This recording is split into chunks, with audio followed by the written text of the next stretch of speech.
I screamed.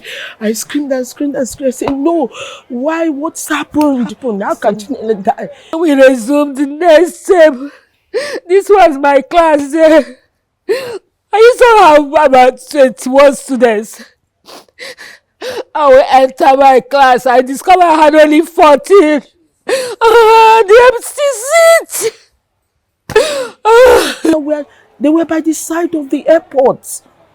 And they saw the plane on fire. But for me, it seems as if it's a movie. 20 years ago, the pain is still raw. On this day, December 10th, 2005, the Sosoliso Airlines Flight 1145 stole 60 bright students of Loyola Jesuit College. Children filled with promises, dreams, and Christmas excitement. Their classmates, teachers, and parents remember not just a tragedy, but a wound that never fully healed. Among them, Madame Ona, still shaken as she recalls the laughter of Nkem Ilabo and her siblings Chukwuka Ilabo and Busoma Ilabo, one family's entire future erased in seconds, leaving their parents entirely childless. Some of us could not teach until school organized counselors that came to counsel us. I remember Abba Kenechiku. I was very close to me because we came from the same area. Other children, the Rabos. Chuka was in my class that time. The pain was to me. Even when I was asked to come and do this, I didn't know how to say no because this will open the wound. May God help us. May we not see such a thing again in this place, even in Nigeria. After 20 years, I still miss Zikora Okafo, Chidimo Okafo, Baduri, Chinenye, Busoma Ilabo, Chuks Ilabo, Sandra, Gabriela, Busoma, and so many other. But I feel that they're still around with us. I still feel their presence. As though that we cannot see them, but I think they are still seeing them. But we miss them. I miss them personally. I miss them a lot, especially that day that was in my house. That was so funny. I really miss Chidinma Okafo. I miss Ibra, Ashley, and the other 58 students. I really miss them so much. Among the 60 were Chidera Naji of JS1A, Helen Egwele of SS2A, born in 1990, Augustus Idabo of SS1D, born in 1991, Emmanuel Ntemuse, Mark Kamanu, Emmanuel Lolo were all lost in the flames. Bariza Adebolu of SS2A, born in 1991, Ini Utak of SS2B, Marita Chibo of SS3C, born May 2nd, 1989, Oyindamola Amakri of JS3B, Kenechukwu Abba of JSS1, Daniel Akma, born in 1990, alongside 45 others, were part of a generation of promising young minds whose lives ended abruptly on that runway in Port Harcourt. At just 16, Kechi Okuchi, now 36, survived against all odds, receiving third-degree burns with her body almost unrecognizable and given barely a 30% chance of survival. She rose from tragedy to become a global symbol of resilience. The pilot made the announcement that we would start our descent soon into the Port Harcourt airport. And again, everything was fine. Even when the turbulence started, there was no indication that anything was going to go wrong. It was just turbulence, and everyone's used to turbulence, everyone that flies. So we didn't think much of it. But as it continued, there was building tension in the plane. People started feeling kind of like, what's going on? But no one said anything, because no one wants to jinx it and actually say something if nothing is happening. So As it got worse and worse, it was a woman at the back of the plane that kind of screamed. She was like, "Is this plane trying to land?" And when she screamed, that was when chaos ensued. Everyone started screaming, "Blood of Jesus! Oh my God!" Like, it was just, and we were all still strapped in, but everyone was screaming now and praying out loud and crying. And I remember just sitting there, like, just shell shocked, confused, wondering what the heck is going on, and just not being able to reconcile that this was reality. I remember just kind of feeling this out of body feeling, like, this can't be happening. This is not real. This is like a movie. This is like a movie. And my last memory is holding onto my friend's hand. She was in the aisle seat next to mine. And right after that, it's just darkness, just darkness. I remember this metal scraping sound like nails on chalkboard. And then it was just darkness. And then 5 weeks after that, I was opening my eyes and I was in the hospital in South Africa, opening my eyes from a 5-week hospital induced coma. I sustained third-degree burns. I came to this country in a wheelchair and could barely walk. And they did surgeries that allowed me to basically take back my life and do things for myself. And very importantly, go back to school. It has been 20 years since the accident. And standing here before you, I can confidently say that despite the tragic events of that day, despite my injuries, despite the difficulties I've faced with these injuries, because of the solid support system that I have had all these years, which include my family, my friends, doctors, physical therapists, teachers, professors, mentors, and especially the parents of the kids who passed away on that day, the 60 angels. I have now been able to accomplish so many things that make me proud of myself, and I hope makes them all proud as well.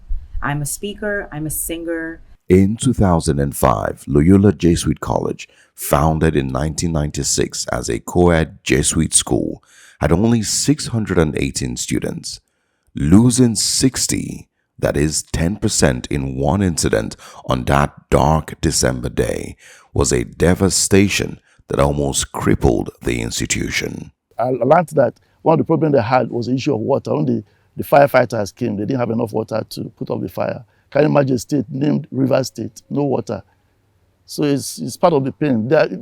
I felt that it was kind of avoidable if they had done the right thing. Our own dear children, if you understand Jesuit education, there's a value that we hold dearly: cura personalis, care for each individual student. We know them by name, very dear to us. And we heard there was a plane crash, the way they died, there was no water at the airport, they could have saved lives, and some children were even taken to the hospital, nobody to care for them. Some parents saw a particular child. I called the parent, "Come and see your child. He's here in the ward." And before the parents came, that child died. And 60 of them. We spent 2 weeks in Port Harcourt, going from home to home, visiting all the parents. The air flight controller did not tell the pilot that there was about the wind information, speed and direction of the wind. So the pilot experienced wind shear, and that's what threw the plane off balance. He tried to land the plane. Another terrible defect of that Port Harcourt airport was that they had a culvert very close to the runway, a concrete drainage which clipped one of the wings of the plane. So the plane started spinning, smashed, caught fire, and sadly the parents heard the explosion. Immediately after the plane crash, the then executive president, Olusegun Obasanjo, was one of the first people to visit. He visited with the then Archbishop of Abuja, Cardinal Onaikan. Also, Ken Nnamani, the then Senate president, visited. We had people from across the country who visited, traditional rulers, Muslim clerics, Christian leaders. It felt really consoling, comforting, because we felt supported by the nation. We felt we were not grieving. It took them time to even help these children based on the story. I believe if government um, did what they're supposed to do by having people, the health people and those who would have put the fire off on time, this more people would have been saved. A crash investigation set up by then President Olusegun Obasanjo revealed a deadly mix of deteriorating visibility, wind shear, poor runway lighting, and a breakdown in communication. Factors that caused the aircraft to slam into the ground and explode with 109 souls on board. Checked the children in to the airport, the chaperone, parents, and some staff helped us with that. And the flight took off at about 12:20, 12:25. And the parents were waiting in Port Harcourt to go from Abuja, Nnamdi Azikiwe International Airport. But about 1 p.m., I think that's when the plane started descending. And the control tower had cleared the plane to land. But unfortunately, the runway was not lit, and the pilot really did not have visibility of the runway. That sheer wind. And so as the Sosoliso airplane was approaching the runway, they were already seeing the aircraft. The parents of the children and everybody, they were there at the airport. So you can imagine the plane. The thing came down in their presence. And so as it was approaching the runway, there was a sudden change. There was a sheer wind, a sudden change in the direction of the wind. And the pilot could not control the aircraft, and the aircraft went down. Nigeria has gone beyond that since then. Those beautiful souls were lost, and Nigeria has gone beyond that. We have since bought those equipments. We have equipped our airspace. We are far, far safer than we were at that time. There's still room for improvement. We have one of the safest airspaces in Africa right now. I can assure you that. I must tell you, I trained that pilot, Captain Adekunle Adebayo. I trained him to become captain. I got that shocking news, and it shocked me because I know he was a good pilot. But that unfortunate incident happened not because of how the aircraft was not serviceable or what. No, it was weather. Tie into that weather was the fact that they had outdated information. When the crew left Abuja to depart to Port Harcourt, the weather briefing they were given was that there was no rain and the runway was clear. And as they approached, they were told light showers. But on the approach end of the runway, there was a cell that was just moving off the runway, and they encountered wind shear on approach into the airport. Now, wind shear is when there's a sudden change in wind speed or direction. You can increase or reduce your performance. So that was the first thing they had to contend with. They weren't expecting any wind shear. There was no, right now, modern airplanes all have predictive wind shear capabilities. So the airplane can tell you when there's a shift in wind speed.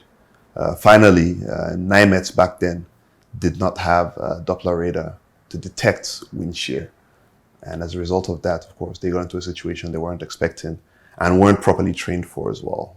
This is why these days we would rather cancel a flight than risk the lives of our passengers. Because when these accidents occur, there's no amount of words and explanations we have. We lost value in Nigeria when those crashes occur. Mr. and Mrs. Naji, appearance of Chidera Naji, one of the deceased angels. Like other grieving parents, they say they watched helplessly as their children burned. Firefighters insisting there was no water to fight the flames. We heard the news of a crash of an aircraft, but they said it was a chopper. And we knew our children weren't flying on chopper, so somehow we didn't take it to note. But after some time, we found out that there were some people who were loaded in pickup and we saw that they were wearing uniform of Jesuit, Loyola Jesuit. And it was then that everybody knew that something happened, that that chopper news was fake. It wasn't true. It was at that time that we now headed to that gate, pushed it open, and everybody ran into that field. We knew that we couldn't do anything. We don't have any equipment. But the fire brigade that entered earlier, the team that went in earlier had issues, saying they had no water and stuff like that, no equipment to fight the fire. We were helpless. You know what it means. We saw most of those students wriggling and some still burning. There was nothing we could do. It's a pain we wouldn't want to wish any parent or anybody. It's a very painful one, and it's still painful. 2 decades later, some schoolmates still blame poor infrastructure and slow emergency response for the magnitude of the tragedy. One thing that Nigerians love to espouse is aphorisms and cliches about different things, such as he who fails to plan, plans to fail. So you would expect that we would carry that same mindset into things such as airports and aircraft emergencies. But at that very moment in time, it was glaring that we were ill prepared. We definitely did not plan. And so when things hit the fan, the failure was catastrophic. It was one of those things where the consequences of that poor attitude towards safety, it just showed glaringly for everyone to see. There was no second chance, no opportunity for a do-over or just to learn the lesson. It came as hard and as strong and as clear as day as you would expect. And the question is, though we can't change the past, can we learn from it? Government agencies now say the crash triggered significant improvement in Nigeria's aviation safety framework. It was a decade of accidents in Nigeria, a real decade of starting from 1996 when the ADC happened, the first ADC crash happened, and then on and on, from then to the Bellevue crash to the Sosoliso crash. After then, Nigeria got a bit more careful and serious about equipping, the aviation industry. Was that the technical equipments by which we could avert what happened to the Sosoliso crash were then purchased by Nigeria. We have upped the game with that. We had a lot of our firefighting equipment that were dated. We've started a major refurbishment of those firefighting equipment across all of our airports. So maintenance contracts with OEMs to make sure that those equipment are working. So right now we are in this phase where even for as little as one bolt, one screw missing, we'll cancel that flight. Except we are totally sure of the safety of that aircraft, the flight will not operate. Passengers may get offended, they may get angry, but we would rather save their lives than have to apologize to their grieving families later on or explain to the world why we are losing valuable citizens in Nigeria. For Loyola Jesuit College, recovery was a miracle. The school reopened in January 2006, just weeks after the disaster, and has since rebuilt its community around remembrance and hope. The 60 Angels Memorial Complex domiciled within the school premises, a 60-flat teacher housing built in their honor, and Jesuit Memorial College, Hope Reborn, located along 60 Angels Memorial Road, Umbodo Alu in Port Harcourt, River State, stand today as enduring tributes. The Society of Jesus, in collaboration with the government of River State, a school, Jesuit Memorial College, Port Harcourt, was set up. This came to life because during the tragedy, after the tragedy, the governor then, His Excellency Governor Peter Odili, wanted to build parks or to buy planes in memory of the children, the parents, them, the grieving parents, opted for a school. They had decided to build a school in memory of their children, and they told the governor that that was their preference. They wouldn't have been traveling some 500 kilometers from Port Harcourt to a school in Abuja if they had easy and near access of a good school to them there in Port Harcourt. So that ultimately collaboration between the River State government and the Society of Jesus Jesuit Memorial College was founded. Loyola is one of the best schools in the country and in the world. To lose 60 brilliant minds is a big loss to the nation. So we also ask the nation to take heart, and we try our best as adults to ensure that such will never happen again. We know that Jesuits will never forget. Will never forget our children. And we're also asking that you pray for us and you continue to support us. For current students, the 60 angels are not just names. They are a reminder to live with purpose, compassion, and conscience. Coming to this place, even the scenery itself, when you come from the 60 angel side, you are greeted with the mosaic of the 60 angels. When you get into deeper, you have the pictures of each angel individually. And sometimes just makes you think that what could have happened if things went better.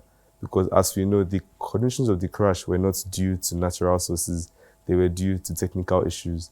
So it makes you think sometimes, because there's nothing that makes us better than them. And it really gives a humbling feeling to being a human being, to know that nothing is permanent in this life. So the Sosoliso plane crash was a national tragedy. So I had already heard about it before I came to the school. At the time, which was around 2019, when my mom she really admired Loyola Jesuit College, and she wanted my brother and I to go. And she would tell us about how they built themselves up from such a horrible event that a lesser school would have been brought to their knees. But even they would have closed for the whole year, not talk of resuming the next term. And when I eventually came to the school, I was asked like whether or not I felt scared. But I will admit that when I first came, you wouldn't, I wouldn't say that you won't believe that something like that happened. But like, I would say that in all my years here, I've spent 5 years here, this is the first year, because it's the 20th year anniversary, this is the first year that it's actually dawning on me the magnitude of what happened. I always knew what happened, and we'll commemorate it with the Loyola Union events, where we make a drama, and then every 10th of December, we have a memorial mass remembering them. But to actually sit down and think about what happened, this is the first time that I'm actually doing it. Because when something like this happens, everything stands still, and you don't know how you can possibly keep living. Like when I think about it, whether if it was me or if I was a parent. So whenever I think about it, I have a lot of respect for the school. To the parents of the 60 angels, I just want to ask if it's possible that they are not overwhelmed. Because 20 years is a lot. Think about where your 36-year-old child would have been, or if it could have been a grandparent, having grandchildren, people visiting you, what they could have done, where they could have been. So just to try not to be too burdened by the worry or to be overcome by the possibilities of what they could have been, the choices they could have made.